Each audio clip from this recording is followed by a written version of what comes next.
सरला का एक छोटा सा परिवार था जिसमें वह सारा दिन काम कर करके थक जाती थी क्योंकि उसकी दो बेटियां थी और दोनों की दोनों ही कामचोर थी। वह सारा दिन घर के काम करती और फिर खाना भी बनाती। उसके पति और बेटा हमेशा उसे कहते रहते कि बस इतना ही टाइम लगाओगी, कभी खाना भी टाइम पे दोगी क्या। तभी वह अपने बेटे की शादी की बात करती है तो पंडित जी से बात चलाई जाती है और वह उन्हें एक सुशील लड़की दिखाते हैं, जिससे कि उसकी दोनों नंदे बहुत खुश हो जाती हैं कि अब तो भाभी आ जाएगी, हमें कोई काम के हाथ नहीं लगाना पड़ेगा। वो तो थी ही वैसे भी कामचोर। ऐसे ही दिन बीतते जाते हैं और उसके भाई की शादी हो जाती है और दोनों ही नंदे अपनी भाभी से पूरा दिन काम करवाती रहती हैं। जो भी उसकी माँ काम उन दोनों को बताती वह काम जा करके वह अपनी भाभी को बता देती थी। वह कहती हैं कि अब भाभी महारानी नहीं नौकरानी आई है। उसकी माँ सत्संग में चली जाती और दोनों फिल्म देखने के लिए जा रही थी तो माँ ने टोक दिया, बोली कि अभी घर की सफाई कर दो, मैंने कीर्तन लगवाया है तो उसके लिए लोग आएंगे तो भाभी को देखने भी आएंगे। लेकिन वह दोनों थी तो कामचोर जा करके भाभी को बोल देती है कि भाभी, माँ ने बोला है कि आप सारे घर की सफाई कर देना। वह बेचारी खाना बना के सारे घर की सफाई करती है। अगले दिन सरला देवी उन दोनों को राशन की लिस्ट दे देती है और कहती है कि भाभी को मत बोलना क्योंकि वह अभी नई नई है, लेकिन वह कहाँ मानने वाली थी। सरला के सत्संग में जाते ही वह दोनों सीमा को ही सारा काम बता देते हैं और वह बेचारी सारा घर का काम करके मार्केट में जाती है।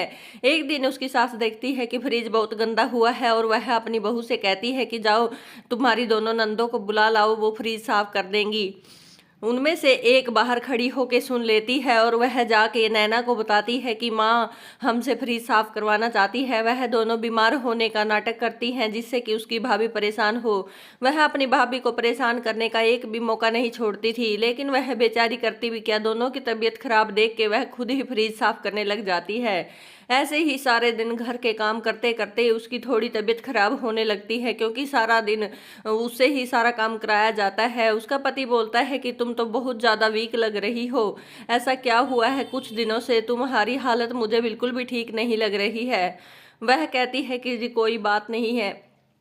तभी हरीश और सरला देवी अपनी बेटियों से बात करने जाते हैं कि कुछ काम वह भी कर दे, तो उन्हें उनकी सारी साजिश का पता चल जाता है कि वह अपनी भाभी को नौकरानी बनाना चाहती हैं और दोनों महारानी की तरह बैठ के खाना चाहती है। वह दोनों उन दोनों से बहुत गुस्सा होते हैं और प्लान करते हैं कि उनको सबक सिखाया जाएगा।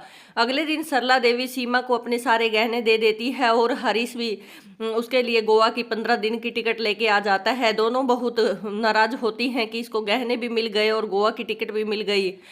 उसकी माँ भी बेड पे लेटने का नाटक कर लेती है कि वह सीढ़ियों से गिर गई है, इसलिए दोनों से काम करवाया जाता है और दोनों को अच्छा सबक मिल जाता है कि सारे घर के काम करती हैं और उन्हें इस बात का एहसास हो जाता है कि उन्होंने अपनी भाभी को कितना तंग किया। दोनों भाभी के आने के बाद उनसे माफी मांगती है और वह है अपनी भाभी के साथ मिल बांट के ही काम किया करती थी।